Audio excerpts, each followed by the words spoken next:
Good evening, everyone. Tonight we're going to take a little bit of a detour to another book because the last chapter in The Other Wise Man, I'm going to actually do it on Christmas Eve, and it will be live. I'm going to do it live on my channel. Now, that does not mean that you have to be there. I'm just going to go live on the channel. You can watch it anytime your family is ready to sit down and finish the story. But for tonight, I am going to be doing The Gift of the Magi by O. Henry. Many of you know this story, but I just thought it was a good interlude since we're talking about the other wise man or the other Magi. Here is The Gift of the Magi, and so I will begin. If I can get to the right page at the right time. So here we go. One of my favorite stories. $1.87. That was all. And 60 cents of it was in pennies. Pennies saved 1 and 2 at a time by bulldozing the grocer and the vegetable man and the butcher until one's cheeks burned with the silent imputation of parsimony that such close dealing implied. 3 times Della counted it. $1.87, and the next day would be Christmas. There was clearly nothing to do but flop down on the shabby little couch and howl. So Della did it, which instigates the moral reflection that life is made up of sobs, sniffles, and smiles with sniffles predominating. While the mistress of the home is gradually subsiding from the first stage to the second, take a look at the home. A furnished flat at $8 per week.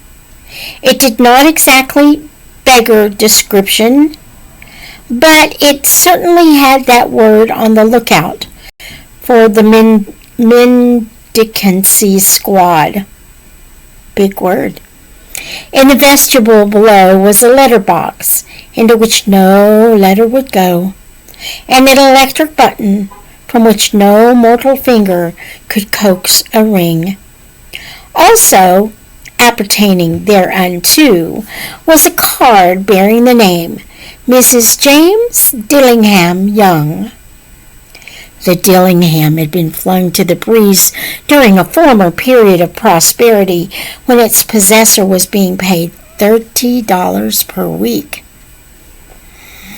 Now, when the income was shrunk to $20, though, they were thinking seriously of contracting to a modest and unassuming D.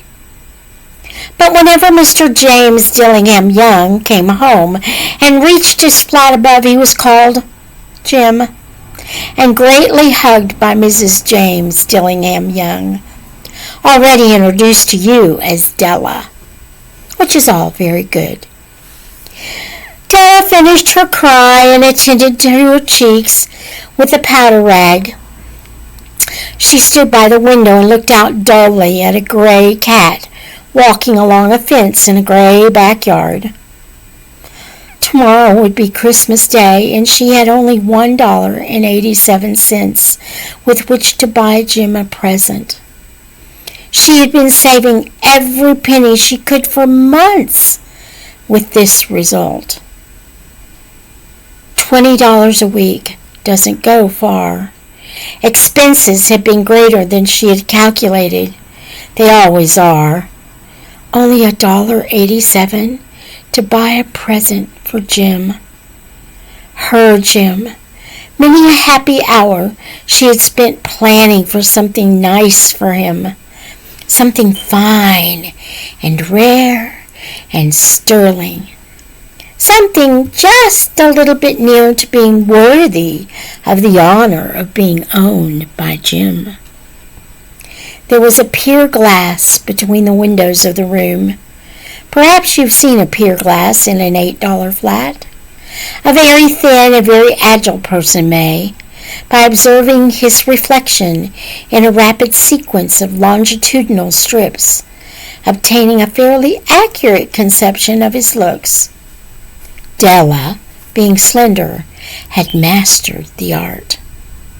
Suddenly she whirled from the window and stood before the glass. Her eyes were shining brilliantly, but her face had lost its color within 20 seconds. Rapidly she pulled down her hair and let it fall to its full length. Now, there were two possessions of the James Dillingham Youngs, in which they both took a mighty pride. One was Jim's gold watch that had been the father's and his grandfather's. The other was Della's hair. Had the Queen of Sheba lived in that flat across the air shaft, Della would have let her hair hang out the window some day to dry, just to depreciate Her Majesty's jewels and gifts. Had King Solomon been the janitor with all his treasures piled up in the basement, Jim would have pulled out his watch every time he passed, just to see him pluck at his beard from envy. So now Della's beautiful hair fell about her, rippling and shining like a cascade of brown waters. It reached below her knee and made itself almost a garment for her, and then she did it up quickly, nervously and quickly. Once she faltered for a minute and stood still while a tear or two splashed on the worn red carpet. On went her old brown jacket. On went her old brown hat. With a whirl of skirts and with the brilliant sparkle still in her eyes, she fluttered out the door and down the stairs to the street, where she stopped. The sign read, Madame Sophronie, hair goods of all kinds. One flight up Della ran and collected herself, panting. Madame, large, too white, chilly, hardly looked the Sophronie. Will you buy my hair? Asked Della. I buy hair? Said Madame. Take your hat off and let's have a sight at the looks of it. Down rippled the brown cascade. $20, said Madame, lifting the mass with a practiced hand. Give it to me quick, said Della. Oh, and the next 2 hours tripped by on rosy wings. Forget the hashed metaphor. She was ransacking the stores for Jim's present. She found it at last. It surely had been made for Jim and no one else. There was no other like it in any of the stores, and she had turned all of them inside out. It was a platinum fob chain, simple and chaste in design, properly proclaiming its value by substance alone, and not by the meretricious ornamentation, as all good things should do. It was even worthy of the watch. As soon as she saw it, she knew that it must be Jim's. It was like him, quietness and value. The description applied to both. $21 they took from her for it, and she hurried home with the 87 cents. With that chain on his watch, Jim might be properly anxious about the time in any company.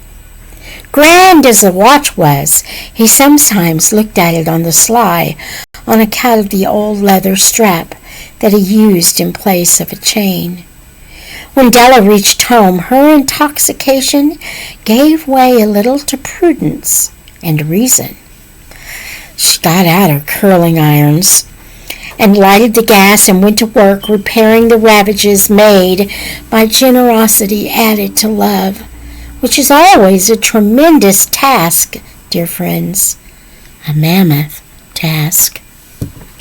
Within 40 minutes, her head was covered with tiny, close-lying curls that made her look wonderfully like a truant schoolboy. She looked at her reflection in the mirror long, carefully, and critically.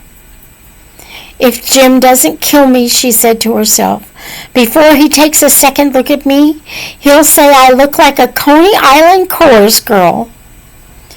But what could I do? Oh, what could I do with $1.87? At 7 o'clock, the coffee was made, and the frying pan was on the back of the stove, hot and ready to cook the chops. Jim was never late. Della doubled the fob chain in her hand and sat on the corner of the table near the door that he always entered. Then she heard a step on the stair, away down on the first flight, and she turned white for just a moment. She had a habit of saying a little silent prayer about the simplest everyday things, and now she whispered, "Please, God, make him think I am still pretty." The door opened, and Jim stepped in and closed it. He looked thin and very serious. Poor fellow, he was only 22, and to be burdened with a family? He needed a new overcoat, and he was without gloves. Jim stopped inside the door, as immovable as a setter at the scent of quail. His eyes were fixed upon Della, and there was an expression in them that she could not read, and it terrified her. It was not anger, nor surprise, nor disapproval, nor horror, nor any of the sentiments she had been prepared for. He simply stared at her fixedly with that peculiar expression on his face. Della wriggled off the table and went for him. "Jim, darling," she cried, "don't look at me that way.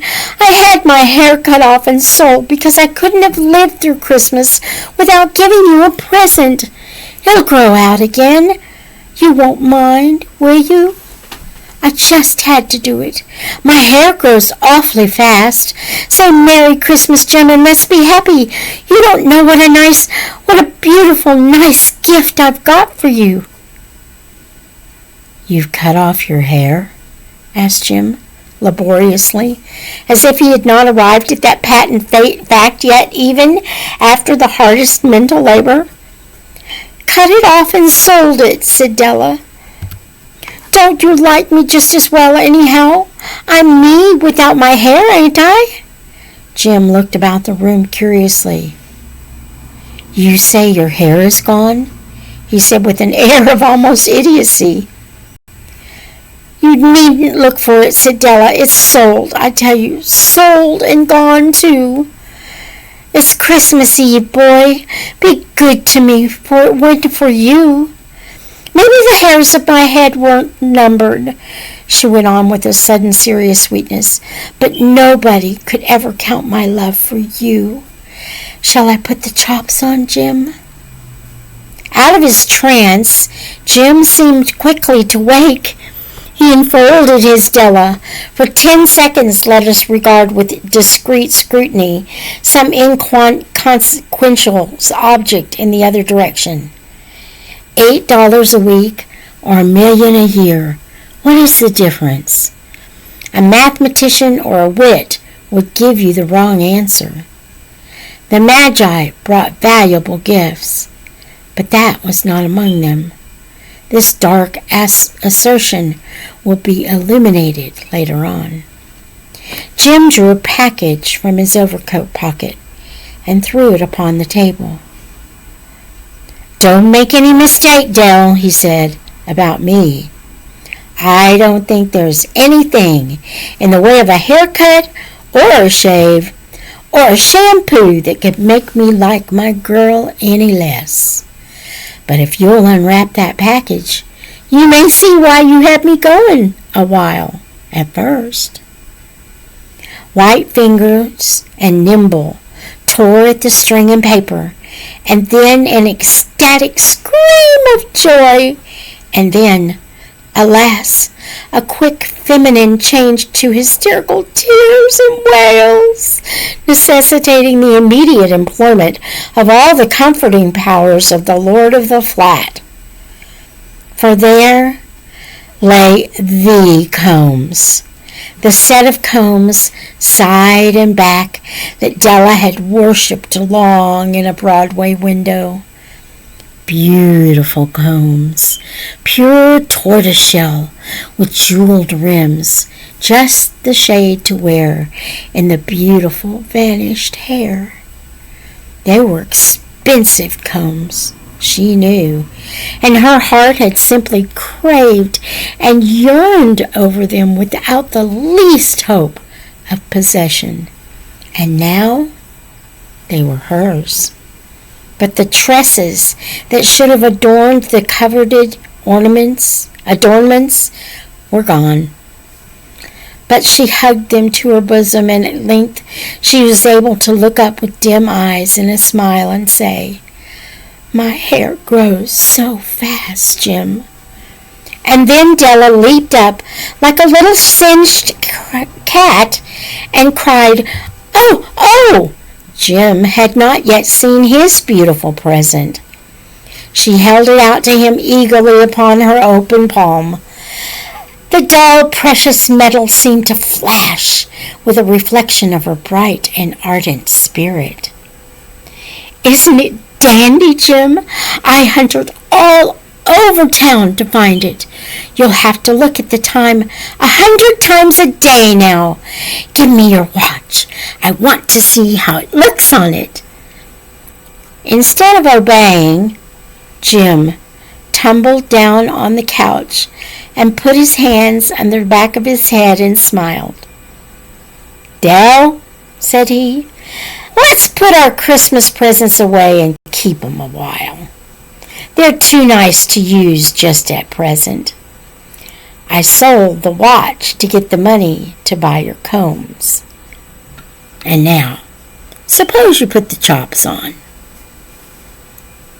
The Magi, as you know, were wise men, wonderfully wise men, who brought gifts to the babe in the manger. They invented the art of giving Christmas presents. Being wise, their gifts were no doubt wise ones, possibly bearing the privilege of exchange in case of duplication. And here I have lamely related to you the uneventful chronicle of two foolish children in a flat, who most unwisely sacrificed for each other the greatest treasures of their house. But in a last word to the wise of these days, let it be said that of all who give gifts, these two were the wisest. Of all who give and receive gifts, such as they are wisest. Everywhere they are wisest. They are the Magi. And that is the end of our story.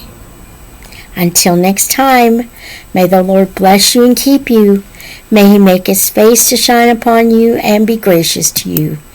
May the Lord lift up his countenance upon you and grant you his peace.